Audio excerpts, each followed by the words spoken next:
آج کا سبق اس شعر کے ساتھ: جو تھک کر بھی نہ رکے وہی بازیگر ہوتا ہے۔ جو تھک کر بھی نہ رکے وہی بازیگر ہوتا ہے۔ جو جھکے نہیں مشکلوں میں وہی سکندر ہوتا ہے۔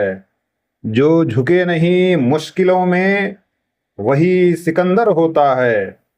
کامیابی کسی کا انتظار نہیں کرتی، کامیابی کسی کا انتظار نہیں کرتی، ہر لمحے کو پکڑنا ہی اصل ہنر ہوتا ہے۔ ہر لمحے کو پکڑنا ہی اصل ہنر ہوتا ہے۔ آج کے اس ایپیسوڈ میں، آج کے اس ویڈیو میں، آج کے اس لیکچر میں ہم بات کرنے والے ہیں کلاس 10th اردو کی کتاب جس کا نام ہے درخشاں۔ اس کا ایک چیپٹر ہے، چیپٹر نمبر 7، جو کہ ریا نام سے ہے۔ اور اس ریا کو لکھنے والے جو رائٹر ہیں، جو مصنف ہیں، ان کا نام ہے سر سید احمد خان۔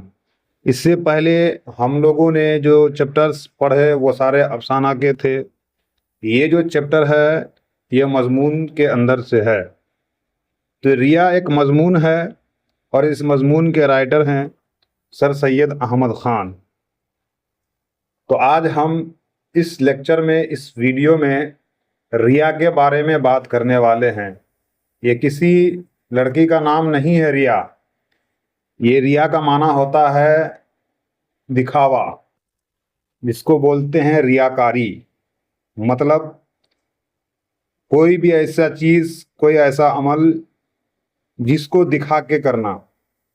جیسے کوئی نماز پڑھ رہا ہے اور وہ جتلا رہا ہے کہ میں نمازی ہوں، میں نماز پڑھ رہا ہوں، تو وہ یہ سمجھیے کہ وہ ریا کر رہا ہے، مطلب دکھاوے کے لیے نماز پڑھ رہا ہے، صدق دل سے نہیں پڑھ رہا ہے۔ تو یہاں ریا کی تعریف لکھی ہوئی ہے، ہیڈنگ میں لکھا ہوا ہے ریا۔ دنیا میں ایسے لوگ بھی بہت ہیں جن کا ظاہر کچھ اور باطن کچھ ہوتا ہے۔ مطلب دنیا میں بہت سارے ایسے لوگ بھی ہیں جن کا ظاہر کچھ ہوتا ہے اور باطن کچھ ہوتا ہے۔ مطلب دل میں کچھ اور ہے، زبان سے کچھ اور کہہ رہا ہے۔ تو یہی ہے ریا۔ مطلب دکھاوے میں وہ کچھ اور کر رہا ہے، دل میں کچھ اور ہے۔ تو دنیا میں ایسے لوگ بھی بہت ہیں جن کا ظاہر کچھ اور باطن کچھ ہوتا ہے۔ دنیا دار اور رند مشرب آدمی۔ کیسا آدمی؟ دنیا دار اور رند مشرب آدمی کہ دراصل وہ بد ہیں۔ کون بد ہیں؟ دنیا دار اور رند مشرب آدمی جس قدر کے دراصل وہ بد ہیں، اس سے زیادہ اپنے تعین وہ بد بناتے ہیں۔ مطلب جس قدر وہ بد ہیں ہے نا، اس سے زیادہ اپنے تعین، اپنے اگینسٹ وہ بد بناتے ہیں۔ دینداری کی بناوٹ کرنے والے جس قدر کے ہوتے ہیں، اس سے زیادہ نیک اپنے آپ کو جتلاتے ہیں۔ کیا کرتے ہیں؟ نیک جتلاتے ہیں۔ دینداری کی بناوٹ کرنے والے، مطلب دینداری دکھانے والے، دینداری کا ڈھنگ کرنے والے جس قدر کے ہوتے ہیں۔ کس قدر کے ہوتے ہیں؟ مطلب دینداری کی بناوٹ کرنے والے جس قدر کے ہوتے ہیں، اس سے زیادہ نیک اپنے آپ کو جتلاتے ہیں۔ مطلب وہ جتنا مکار ہوتے ہیں، دین کی بناوٹ کرنے والے، دینداری کو جتلانے والے جس قدر کے وہ ہوتے ہیں، اس سے زیادہ اپنے آپ کو نیک جتلاتے ہیں کہ میں بہت نیک ہوں، میں بہت پابند ہوں، جبکہ وہ اندر سے بہت مکار ہے، بہت کمینہ ہے۔ وہ تو دینداری کی ذرا ذرا سی باتوں سے بھی بھاگتے ہیں اور دن رات۔ وہ تو کون؟ وہ دینداری کی ذرا ذرا سی باتوں سے بھی بھاگتے ہیں۔ وہ جو دینداری کی بناوٹ کرتے ہیں اور جو مکاری کرتے ہیں، وہ تو دینداری کی ذرا ذرا سی باتوں سے بھی بھاگتے ہیں اور دن رات عشق و تماش بینی اور لچپن کی باتوں کی جن کو دراصل انہوں نے کی بھی نہیں۔ عشق و تماشا بینی اور لچپنے کی باتوں کی جن کو دراصل انہوں نے کی بھی نہیں، گپے اڑاتے ہیں، مطلب انہوں نے ان باتوں کو کی بھی نہیں ہے۔ عشق و تماش اور لچپن کی باتیں کہ جن کو دراصل انہوں نے کی بھی نہیں ہے نا، گپے اڑاتے ہیں۔ اور یہ حضرت شمار گناہوں اور بدیوں کو ایک ظاہری دینداری کے پردے میں چھپاتے ہیں اور ٹٹی کی اوجھل میں شکار کھیلتے ہیں۔ میں سمجھتا ہوں کہ یہ دونوں قسم کے آدمی چند برے نہیں ہیں، مگر ایک اور تیسری قسم کے لوگ ہیں جو ان دونوں قسموں علیحدہ ہیں، اور انہیں کا کچھ ذکر میں اس تحریر میں کرنا چاہتا ہوں۔ یہ مصنف کہہ رہے ہیں ان کی بناوٹ ایک اور ہی عجیب قسم کی ہے۔ وہ اپنی بناوٹ سے دنیا کے لوگوں ہی کو فریب نہیں دیتے، بلکہ اکثر خود آپ بھی دھوکے میں پڑتے ہیں۔ وہ بناوٹ خود ان کے دل کے حال کو چھپاتی ہے۔ جس قدر کے در حقیقت وہ نیک ہیں، اس سے زیادہ ان کو نیک جتاتی ہے۔ پھر تو وہ لوگ یا اپنی بدیوں پر خیال ہی نہیں کرتے یا ان بدیوں کو نیکیاں سمجھتے ہیں۔ مقدس داؤد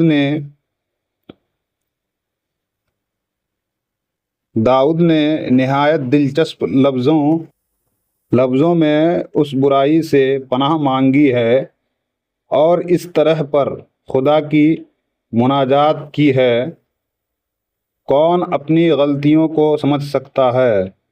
تو وہی مجھ کو میرے پوشیدہ عیبوں سے پاک کر۔ جو لوگ اعلانیہ بدی کرتے ہیں، اگر ان کو بدیوں اور گناہوں سے بچانے کے لیے نصیحت کی ضرورت ہے، تو وہ لوگ جو در حقیقت موت کی راہ چلتے ہیں اور اپنے تعین نیکی اور زندگی کے راستے پر سمجھتے ہیں، کس قدر رحم کے لائق ہیں اور کتنی نصیحت کے محتاج ہیں۔ پس میں چند قاعدے بیان کرنا چاہتا ہوں جن سے وہ بدیاں جو دل کے کونوں میں چھپی ہوئی ہوتی ہیں اور جن کے چھپے رہنے سے انسان اپنے دل کا سچا حال آپ نہیں جان سکتا، معلوم ہو سکے۔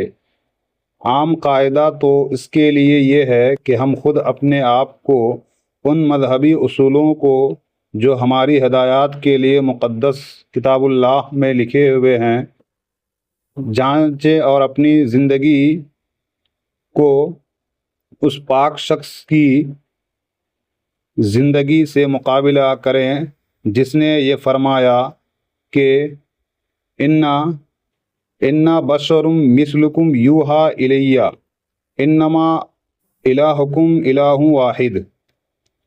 رسول اللہ صلی اللہ علیہ وسلم نے فرمایا کہ بلا شک میں تمہاری طرح انسان ہوں، بس میرے پاس وحی آتی ہے اور تمہارے پاس نہیں آتی، اور بے شک تمہارا معبود ایک ہے، اور جو اس درجہ کمال تک پہنچا جہاں تک انسان کا پہنچنا ممکن ہے، اور جس کی زندگی ہماری زندگی کے لیے نمونہ ہے، اور جو اپنی پیروی کرنے والوں کے لیے بلکہ تمام دنیا کے لیے بڑا ہادی اور بہت بڑا دانستہ ہے۔ ان دونوں قاعدوں کے برتنے میں بڑی بڑی غلطیاں پڑتی ہیں۔ کچھ تو لوگوں کی سمجھ میں غلطیاں ہوتی ہیں اور کچھ آپس میں اختلاف رائے ہوتے ہیں جو بن ہوئے رہ نہیں سکتا، اور کچھ زمانے کے گزرنے سے ٹھیک ٹھیک حالات اور کیفیت ان واقعات کی جو گزرے معلوم نہیں ہو سکتی۔ اس لیے برخلاف اگلے مسلمان مصنفوں کے صرف انہی قاعدوں کے بیان کرنے پر میں اکتفا نہیں کرتا، بلکہ اور بھی قاعدے بیان کرتا ہوں جو انسان کو ٹھیک ٹھیک مطلوبہ راہ پر لے آتے ہیں۔ اپنے پوشیدہ عیبوں کے معلوم کرنے کا ایک عمدہ قاعدہ یہ ہے کہ ہم اس بات پر غور کریں کہ ہمارے دشمن ہم کو کیا کہتے ہیں۔ ہمارے دوست اکثر ہمارے دل کے موافق ہماری تعریف کرتے ہیں، یا تو ہمارے عیب ان کو عیب ہی نہیں معلوم ہوتے، اور یا ہماری خاطر کوئی ایسا عزیز رکھتے ہیں کہ اس کو رنجیدہ نہ کرنے کے خیال سے ان کو چھپاتے ہیں، یا ایسی نرمی سے کہتے ہیں کہ ہم ان کو نہایت ہی خفیف سمجھتے ہیں۔ برخلاف اس کے دشمن ہم کو خوب ٹٹولتا ہے اور کونے کونے سے ڈھونڈ کر ہمارے عیب نکالتا ہے۔ وہ دشمنی سے چھوٹی بات بہت بڑا کر دیتا، مگر اکثر اس کی کچھ نہ کچھ اصلیت ہوتی ہے۔ تا نباشد چیزے کہ مردم گویند چیز ہا، جب تھوڑی چیز ہوتی ہے تو اس کو بڑھایا جا سکتا ہے۔ دوست ہمیشہ اپنے دوست کی نیکیوں کو بڑھاتا ہے اور دشمن عیب کو۔ اسی لیے ہم کو اپنے دشمن کا زیادہ احسان مند ہونا چاہیے کہ ہم کو ہماری عیبوں سے مطلع کرتا ہے۔ اگر ہم نے اس کے طعنوں کے سبب ان عیبوں کو چھوڑ دیا تو دشمن سے ہم کو وہی نتیجہ ملا جو ایک شفیق استاد سے ملنا چاہیے تھا۔ دشمن جب عیب صحیح یا غلط ہم میں لگتا ہے ہمارے فائدے سے خالی نہیں۔ اگر وہ ہم میں ہوتا ہے تو ہم اپنے عیب سے مطلع ہوتے ہیں، اور اگر نہیں ہوتا تو خدا کا شکر کرتے ہیں کہ وہ عیب ہم میں نہیں۔ سچ ہے کہ دشمن از دوست ناصح ترست، این جز نکوئی نگوید و این جز بدی بخودی۔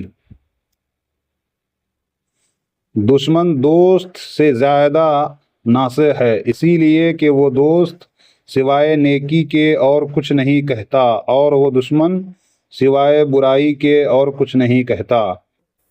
پلوٹارک کا دشمنی کا فائدوں پر جو مضمون ہے، اس نے یہ بات لکھی ہے کہ دشمن جو ہم کو بدنام کرتے ہیں اس سے ہم کو ہماری برائیاں معلوم ہوتی ہے، اور ہماری گفتگو میں اور ہمارے چال چلن میں اور ہماری تحریر میں جو نقص ہیں وہ غیر ایسے دشمن کی مدد کے کبھی معلوم نہیں ہوتے۔ لہذا القیاس، اگر ہم خود اپنے آپ کو سمجھنا چاہیں کہ ہم کیا ہیں تو ہم کو اسی بات پر غور کرنا چاہیے کہ جو لوگ ہماری تعریف کرتے ہیں اس میں سے ہم کس قدر کے مستحق ہیں، اور پھر یہ سوچنا چاہیے کہ جن کاموں کے سبب سے وہ تعریف کرتے ہیں یا نہیں، اور پھر ہم کو یہ بھی سمجھنا چاہیے کہ وہ نیکیاں جن کے سبب ہماری تعریف کرنے والے ہماری تعریف کرتے ہیں دراصل ہم میں کہاں تک ہے۔ ان باتوں پر انسان کو بخوبی غور کرنا نہایت ضروری ہے، کیونکہ ہمارا یہ حال ہے کہ کبھی تو ہم لوگوں کی رعاؤں کو جو ہماری نسبت ہیں پسند کر کے اپنے تعین بہت بڑا سمجھنے لگتے ہیں، اور کبھی ان کو ناپسند کرتے ہیں، اور جو کچھ ہمارا دل کہتا ہے اس کے مقابلے میں ان تمام رعاؤں کو نہیں مانتے۔ ہم کو ایسی زندگی پر بھی جس کو ہم نے اپنے خیال میں نیک سمجھا ہے مگر در حقیقت اس کی نیکی مشتبہ ہے، زیادہ اصرار نہیں کرنا چاہیے، بلکہ لوگوں کی رعاؤں کو بھی نہایت قدر و منزلت کرنی چاہیے، جو ہم سے اختلاف رکھتے ہیں اور جو عقل مند اور نیک دل ہیں، اور جس طرح ہم نیک دل سے بات کہتے ہیں اسی طرح وہ بھی نیک دل سے ہم سے مخالفت کرتے ہیں، مگر یہ بھی دیکھنا چاہیے کہ ان اختلاف کرنے والوں نے صرف آزادی رائے اور اس دلی نیکی سے جس کے سر چشم کی سود قدرت نے ہر ایک انسان کے دل میں کھولی ہے، اختلاف کیا ہے، یا کسی بیرونی دباؤ یا پابندی، رسم و رواج اور تعصب اور تقلید نے ان کے دل کو پھیرا ہے، کیونکہ اگرچہ یہ پچھلی بات اختلاف رائے کا سبب ہو تو وہ نہایت بے قدر ہو جاتی ہے۔ جہاں ہم کو دھوکہ کھانے کا احتمال ہوتا ہے وہاں ہم کو نہایت ہوشیار اور بہت خبرداری سے کام کرنا چاہیے۔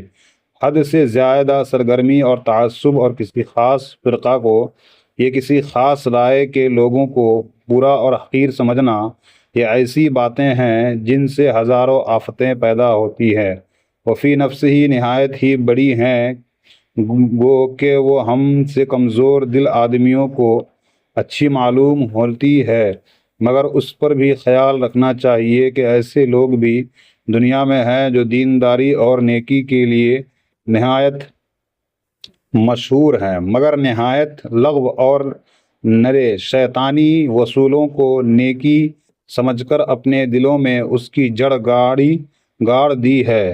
میں اس بات کو اقرار کرتا ہوں کہ میں نے آج تک کوئی ایسا عقل مند اور انصاف پسند شخص نہیں دیکھا جس میں پوری یہ سب باتیں ہو اور پھر بھی گناہ سے پاک ہو۔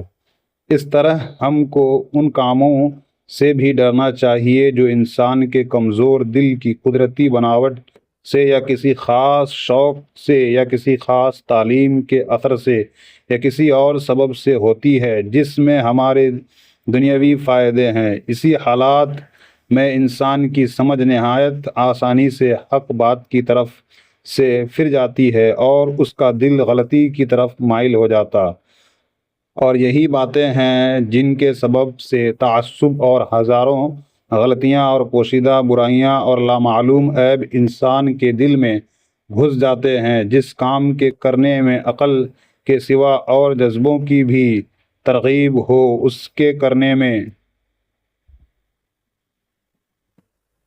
عقل مند آدمی کو ہمیشہ ڈرنا اور ہمیشہ اس پر شبہ کرنا چاہیے کہ ضرور اس میں کوئی نہ کوئی برائی چھپی ہوئی ہے۔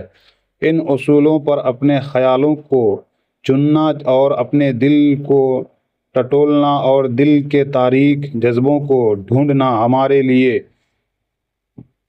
اس سے بڑھ کر کوئی چیز مفید نہیں۔ اگر ہم اپنے دل میں ایسی مضبوط نیکی بیٹھانی چاہیے جو قیامت کے دن ہمارے کام آوے، جس دن کے ہمارے بھیدوں کو جاننے والا ہمارے دل کو جانچے گا، جس کی عقل اور انصاف کی کچھ انتہا نہیں، تو ان اصولوں پر چلنے سے بہتر ہمارے لیے کوئی راہ نہیں۔ ہمارے بانی اسلام نے جب ہم کو یہ سکھایا کہ خدا ہر جگہ حاضر و ناظر ہے، ہمارے دل کے پیچھے بھیدوں کو جانتا، اور اس نے کسی خوبی اور خوبصورتی سے اس ریاکاری کی برائی ہم کو بتلا دی جس سے انسان دنیا کو دھوکہ دیتا ہے اور خود اپنے آپ کو ہی فریب میں ڈالتا ہے۔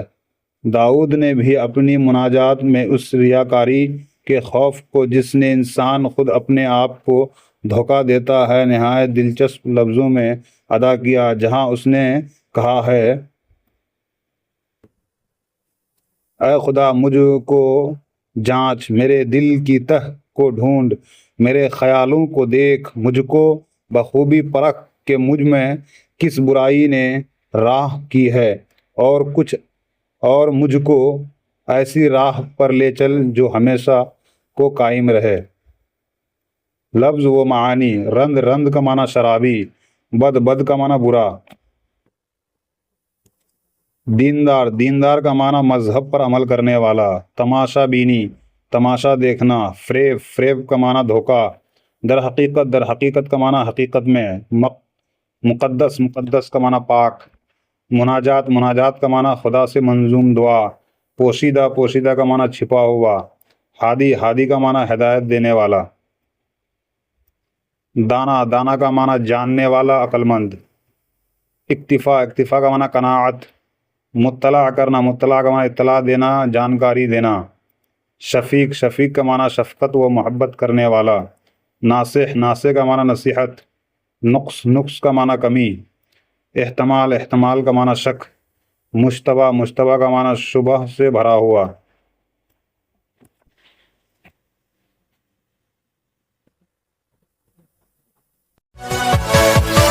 Yeah.